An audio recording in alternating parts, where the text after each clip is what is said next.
All right, good morning, everyone. I know lunch is about to be served, so I'll try not to dip too much into the time, and thanks, Jennifer, for the intro over there. So I'm here with Kalesnikoff, and really excited to share how we've been incorporating mass timber into modular solutions and how we can help build that at scale. So really quickly, for those of you that aren't familiar with our company, we're a fourth-generation family-owned firm located in southeastern British Columbia, and we started up in the 1930s as a horse-drawn logging company. And then over the years and over the generations, the family's invested into a variety of different timber processing, first as a sawmill, then into mass timber, and now most recently into prefab and modular.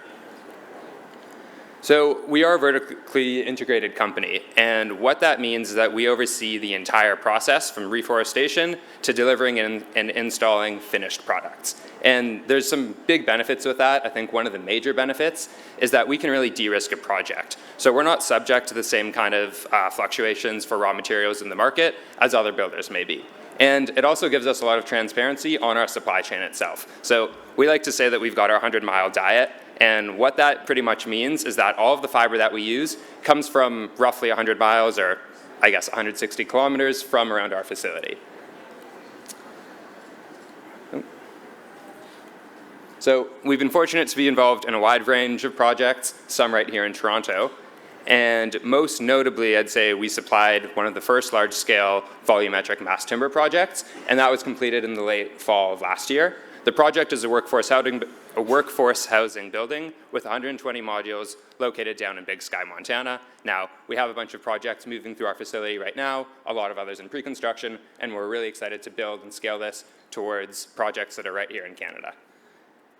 So I'd say most people have probably seen a similar kind of chart on the screen. Everyone here has probably felt the rise in construction costs. We're all here at the Modular Building Summit, so I don't think we really need to talk about the benefits of modular and how it can help alleviate the costs.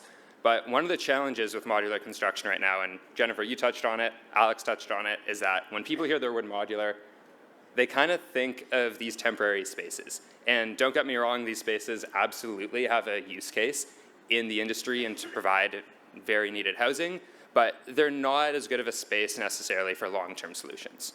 So with modular CLT, we can build these spaces with the same benefits of mass timber, so you get all of the same aesthetic, sustainable, and durability benefits, but then you also get those savings on overall schedule and overall cost that you get with modular construction.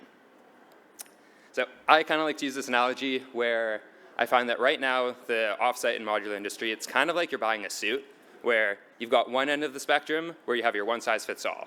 And there's products that have been developed with that approach. Now, contrary to the rabbit's kind of sad, flabbergasted face there, I think there are some designs and products where that works really well. A great example of that is the new housing design catalog for single-family or small multiplexes. But as you start to get into those projects where you have more multifamily and they go taller and they go wider, we know that every project and every job site is going to be a bit unique, and it's kind of hard to fit that within. So we find that the other method is kind of more in the made-to-measure, and that's closer to where we've landed at Kalesnikoff, where we still have our overall product lines and processes established, but we know that no project's unique, and we try to approach them with more of that made-to-measure mindset. So all of our off-site work is now happening at our brand new prefabrication facility. It's 100,000 square feet, located 15 minutes down the road from our mass timber plant. And within that, we have three main product lines. The first product line are prefabricated light frame walls, where we can incorporate MEP services within those walls, various layers of sheathing, drywall, or your exterior envelope. Similarly, we can take our CLT panels, and we can apply those envelope layers as well if you want to have your cladding system or a curtain wall. And then finally, we have our volumetric modular line. And that volumetric modular line was the approach that we took on the workforce housing building down in Montana, where pretty much everything you can see on the screen on the left, outside of the skis, the chairs, and the tomatoes, those were all incorporated into the module before we sent it down. And so at our facility, both of those product lines, whether it's panelized, whether it's volumetric, there's a lot of flexibility within it. Now, we're not just picking up the job site, moving it indoors. What we're really doing is leaning on a lot of our standardization and automation that we've developed with mass timber, and then we implement that throughout our whole process.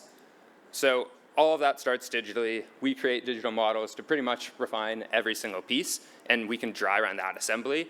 And that results in really tight tolerances and eliminates most, not all, but most of the surprises that come up during assembly at our factory and during construction on the job site. And I think the key to this, and some folks earlier have touched on this on the procurement process, is to really engage your fabricator early, whether it's through design assist or even in the design build process, so that we can actually help to standardize the design before it goes all the way to tender, and there might be a setup where it's not as suited for our facility. And speaking of that standardization, on that workforce housing project, it was a 3-story building, 120 modules. There were some variations in the layouts across those modules, but a lot of those components were the same. So we were pre-building the exterior walls and the plumbing walls separately, and then when it came down to actually assembling those modules, we could do it a lot faster because we had those panels all ready to go and standardized across the process. So then, now I'd say shifting over to the job site, a big benefit, we all know of modular construction, is it's faster to get your structure up than conventional methods. But now once you add in mass timber, all of those complexing and finishing details that occur between the modules when they come together, those become a lot simpler. And there's a lot less labor and cost associated with completing those. So ultimately, like modular and mass timber, you're getting a faster project cycle than you might be getting with a conventional method. So I just want to jump back to that suit analogy really quickly, where we all know that construction is not really a one-size-fits-all approach, but while you do need some standardization on multi-unit modular projects, there can be flexibility across the process, and that's really where I think we can come in and where mass timber can play such a vital role in this, where, yeah, we're leaning on standardized design for manufacturing and assembly practices, but at the same time, we can combine our various capabilities and various product lines to best suit the project. So yeah, I'd say just in closing, we feel super confident that we're well equipped to deliver prefab solutions for projects that are itching to break ground now, as well as future jobs through BCH or other programs like DASH or other provincial frameworks. So thanks so much. I don't know if there's any time for questions, but I'll be milling around, and enjoy the rest of the day.